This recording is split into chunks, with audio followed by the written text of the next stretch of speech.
Presidente da República José Ramos Horta sexta-ne se arranca para Nova York, onde colhia com o Timor-Leste em adesão à ASEAN.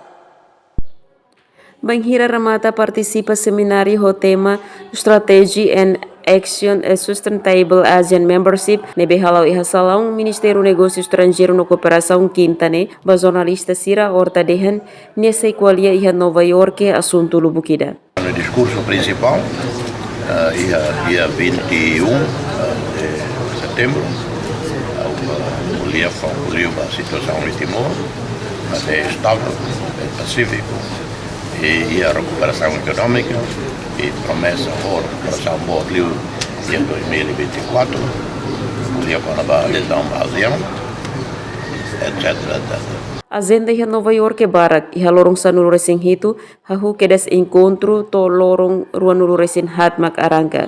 Komitmento no compromisso encontro aumenta iha Assembleia Geral ONU.